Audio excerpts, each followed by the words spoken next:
আসসালামু আলাইকুম সবাইকে। যারা আমরা ভার্সিটি এ ইউনিট প্রিপারেশন নিচ্ছি তাদের অনেক বড় একটা টেনশনের জায়গা থাকে আসলে ফিজিক্স। অনেকেই বলে যে ঢাকা বিশ্ববিদ্যালয়ে যদি কোনো কিছু কঠিন হয়ে থাকে তাহলে সেটা ফিজিক্স, বাট কথাটা আসলে কোনোভাবেই সত্য না। কারণ ঢাকা বিশ্ববিদ্যালয়ের ফিজিক্স প্রশ্ন আসলে অনেক সোজা, এবং কি যারা ইঞ্জিনিয়ারিং প্রস্তুতি নেয় তাদের জন্য এটা আসলে আরও সোজা লাগার কথা, কারণ ফিজিক্স এখানে বেশ বোর্ড স্ট্যান্ডার্ড বা নর্মাল ফিজিক্সের প্রশ্নই হয়ে থাকে।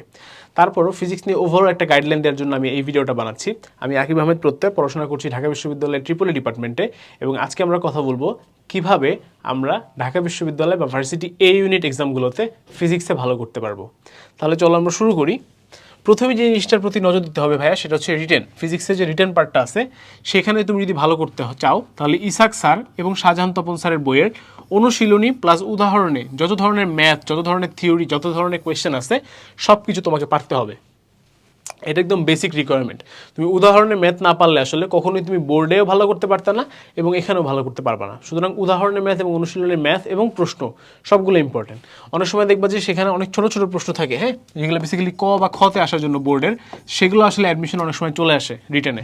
সো এটা খুবই খুবই ইম্পর্টেন্ট যে তুমি অনুশীলনী এবং উদাহরণ পুরোটা খুব ইম্পর্টেন্স দিয়ে করতেছো। আচ্ছা, নেক্সট হচ্ছে ভাই জিনিসটা লাগবে, সেটা হচ্ছে সূত্র এবং তত্ত্ব। যত ধরনের ফর্মুলা আছে ভাই, ফর্মুলাগুলো একদম ভালো মতো মুখস্থ থাকতে হবে, কারণ ফর্মুলা না পারলে ম্যাথ পারবে না, খুবই স্বাভাবিক বিষয়। কোনো ধরনের ফর্মুলা কোনোভাবে স্কিপ করা যাবে না, ঠিক আছে। আরেকটা জিনিস হচ্ছে তত্ত্ব, মানে থিওরিগুলো যেমন আছে, যেমন আমাদের ফিজিক্সের সেকেন্ড পেপারের ফার্স্ট চ্যাপ্টারে থার্মোডাইনামিক্সের কিন্তু বেশ কিছু ল আছে, তাই না? সেই লগুলো তোমাকে জানতে হবে। কার্নোর সাইকেলের ল আছে, সেই লগুলো জানতে হবে। আইডিয়াল গ্যাস, আদর্শ গ্যাসের কিছু ল আছে, সেই লগুলো জানতে হবে। যত ধরনের তত্ত্ব আছে সেই তত্ত্বগুলোর বেসিক ডেফিনেশন মুখস্থ থাকতে হবে এবং বেসিকটা জানা থাকতে হবে। আমি যখন পরীক্ষা দিয়েছিলাম ভাইয়া, আমার বার কিন্তু রেফ্রিজারেটর থেকে একটা ম্যাথ আসছিল, যেটা হচ্ছে একদম বেসিক থার্মোডাইনামিক্সের লয়ের কোশ্চেন, বাট সরাসরি ওটা জিজ্ঞেস না করে একটা সিচুয়েশন দিয়ে জিজ্ঞেস করা হয়েছিল। তো তুমি যদি বুঝে বুঝে না পড়ো, বেসিক যদি ঘাটতি থাকে, এগুলো তুমি হচ্ছে আটকে যাবা, ঠিক আছে। 3 নাম্বার জিনিসটা লাগবে, সেটা হচ্ছে ভাইয়া সংজ্ঞা। সংজ্ঞা কি ভাইয়া সরাসরি আসে? বেশিরভাগ ক্ষেত্রেই সংজ্ঞা সরাসরি আসে না, আবার আসতেও পারে, বাট সংজ্ঞা পারলে অনেক প্রশ্ন আসলে সহজভাবে অ্যান্সার করা যায়।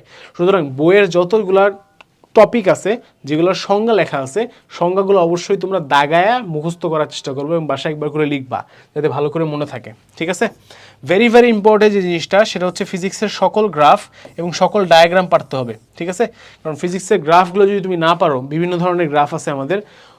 উপর থেকে একটা বস্তু পড়তেছে, তার ভেলোসিটি ভার্সেস টাইমের গ্রাফ কেমন হবে, একটা গাড়ি চলতেছে, তার স্পিড ভার্সেস টাইমের গ্রাফ কেমন হবে, প্রাসের জন্য কীরকম হতে পারে, বিভিন্ন ধরনের কেস আছে। আইডেল গ্যাসের ক্ষেত্রেও বেশ কিছু গ্রাফ তোমরা পাবা। সমস্ত গ্রাফ তোমাদেরকে খুব ভালো করে জানতে হবে।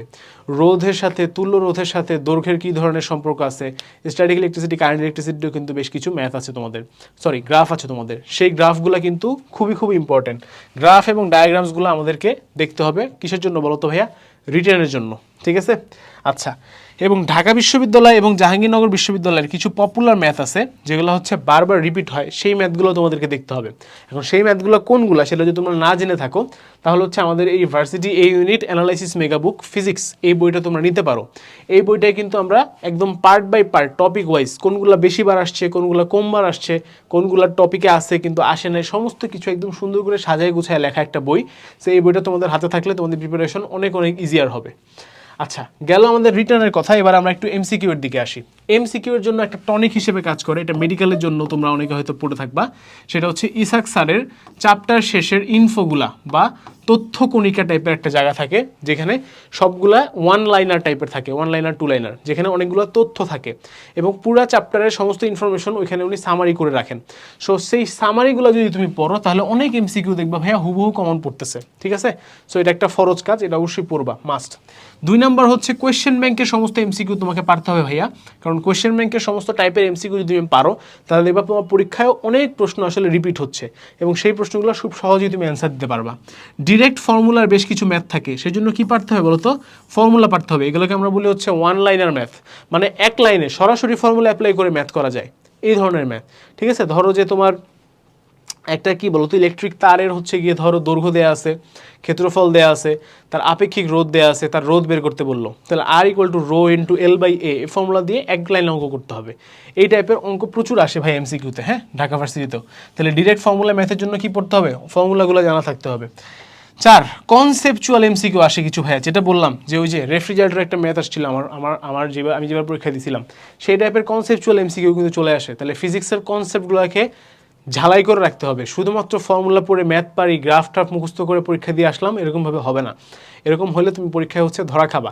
সুতরাং এই জিনিসটা একদমই করা যাবে না। কি করতে হবে ভাইয়া, কনসেপ্ট বুঝে বুঝে পড়ে পড়ে যেতে হবে, ঠিক আছে? এই জন্য এখানেও কিন্তু লিখে রাখছি যে সূত্র তত্ত্ব এগুলো একটু পড়তে হবে ভালো করে, ঠিক আছে?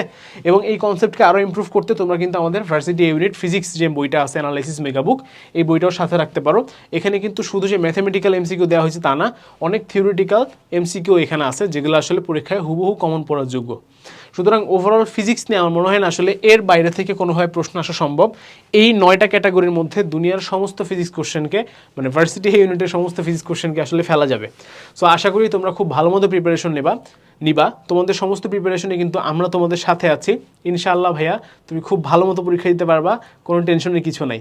সবাইকে অনেক অনেক শুভকামনা। আসসালামু আলাইকুম, আল্লাহ হাফেজ, দেখা হবে বিজয়।